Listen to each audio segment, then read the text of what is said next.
مگر بون جو ہے وزارتوں کے دفاتر وغیرہ سب اکثر بون میں شفٹ ہو گئے تھے. لیکن ریشتاگ کا معمہ جو ہے وہ بعد میں بہت سی چیزیں کھول کر سامنے آ گئیں. وہ یہ تھیں کہ ریشتاگ کو آگ ہٹلر نے لگوائی تھی، نازی پارٹی نے لگوائی تھی، اور وہ چاہتے تھے کہ ان کی جو ہاؤس آف ڈپٹیز میں ان کی جو مخالفت ہے، جو ان کی آواز بلند کرنے والے ہیں، ان کی رکنیت بھی ختم کر دی جائے اور ان کو ایلیمنیٹ کر دیا جائے اور کمیونسٹوں کا خاتمہ کر دیا جائے. یہ اصل مدعا تھا اور وہ وجہ تھی جس کی وجہ سے اس کے بعد جب جنگ عظیم ہوتی ہے، ہٹلر آ کر یہ 33 کے بعد تو مستقل اقتدار میں آ رہا ہے نا، یہ جو اس وقت جو ہے وہ اقتدار سنبھال چکا ہے، اور اس کے بعد جو ہے وہ اپنے غائب ہو جانے یا خودکشی کر لینے یا مر جانے یا کسی بھی حالت میں ہٹلر کا خاتمہ ہوتا ہے، تو اس وقت تک جو ہے اس کی پارٹی برسر اقتدار رہتی ہے.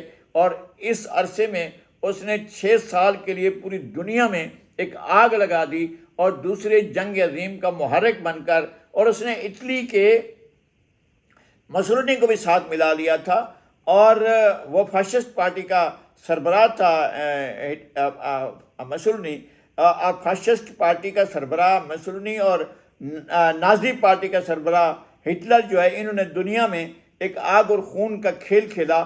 اور اس کے سامنے جو مد مقابل تھے وہ امریکہ تھا، اور اس کے علاوہ برطانیہ تھا، فرانس تھا، اور بعد میں روس بھی شامل ہو گیا تھا، چونکہ ہٹلر نے روس کے ساتھ بھی زیادہ جا کر، چونکہ اس کو ٹارگٹ کرتا تھا اور لوگوں کو یہ باور کراتا تھا وہ کمیونسٹ کا مخالف ہے، حالانکہ اس کی اپنی پارٹی کا نام نیشنلسٹ سوشلسٹ پارٹی تھا، لیکن وہ کمیونسٹ کے مخالف کے طور پر وہ واردات کرنا چاہتا تھا. تو ناظرین، یہ ایک بڑا اہم واقعہ ہے. ریشتاگ کو آگ لگنے کے واقعے بارے میں آپ ضرور جانیں اور اس کے بارے میں تفصیلات بھی معلوم کریں. تو جب کوئی ہٹلر بنتا ہے یا کوئی مسولینی بنتا ہے تو اس کے اندر ایک رویہ پیدا ہوتا ہے.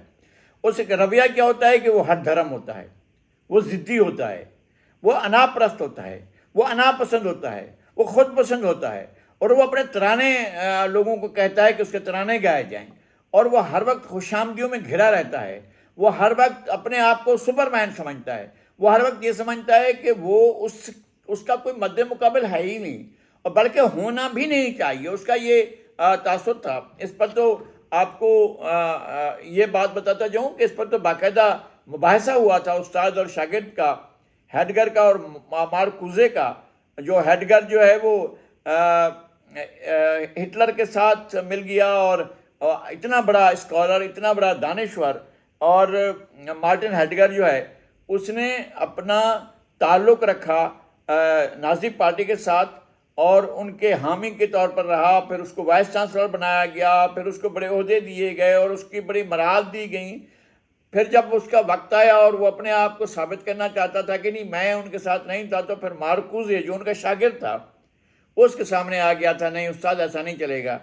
آپ نے بہت برے حالات میں، جب بہت سے لوگ ہٹلر کو چھوڑ کر ملک کو ہی چھوڑ رہے تھے، آپ ملک میں رہے اور ہٹلر کے ساتھ رہے اور جم کر کھڑے رہے، تو آپ کو تاریخی طور پر اپنی اس پوزیشن سے ہٹنے نہیں دیا جائے گا، آپ کو اسی پوزیشن پر رہنے دیا جائے گا.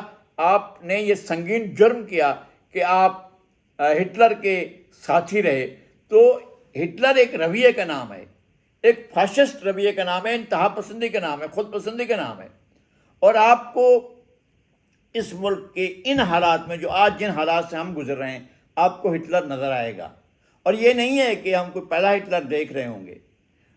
ہٹلر اس سے پہلے بھی اس پاکستان کے اندر اور بھی انتہا پسند، سخت انتہا پسند، سخت رجت پسند، سخت عوام دشمن، لیکن عوام کے لیے ترانے گاتے ہوئے اور عوام کو اپنا فدا کرنے کے لیے اور ہر حربہ اختیار کرتے ہوئے. کوئی بھی حربہ جائز ہے اس کے اندر یہ ثابت ہو کہ ہاں بھائی سپر مین ہے، بھائی اس کا تو کوئی مقابلہ ہی نہیں ہے، یہ تو بہت بڑی چیز ہے. حالانکہ اندر سے کھوکھلا ہوتا ہے. ہٹلر کیا ہوا؟ آخر میں کھوکھلا تھا، اتنا کھوکھلا تھا کہ اب تک اس کی لاش تک نہیں پتہ چلا. اس کا یہ تک پتہ نہیں چلا کہ اس نے خودکشی کب کی. اس کا یہ تک نہیں پتہ چلا کہ اس کی لاش ہے کہاں پر. بہرحال ہٹلر ایک رویے کا نام ہے، ایک طرز عمل کا نام ہے، ایک شخصیت سے زیادہ ایک مجموعی رویے کا نام ہے. اسی طرح کے رویے بنتے رہتے ہیں. میں آپ کو بعد میں بھی بتاؤں گا، کبھی آگے چل کر بتاؤں گا کہ رویے شاونسٹ کا رویہ، شاونسٹ کیا ہوتا ہے؟ اور شاونزم کیا ہوتی ہے اور یہ رویہ کیسے بنا، یہ بھی ایک انکشاف ہے، اور یہ بھی میں آپ کو کسی اور پروگرام میں بتاؤں گا۔ لیکن ہٹلر کا بننا، ہٹلر بننا، اور اس کا ایک انتہا پسند، ایک خود پسند، ایک انا پرست، ساری دنیا کو آگ اور خون میں دھکیل دینے والا کیوں ایسا بنا تھا، اور ریشتاگ کو کیوں آگ لگائی تھی، تو اس کو اگر آپ اپنے ملک میں دیکھنا چاہیں تو آپ کو کہیں نہ کہیں نظر آئے گا۔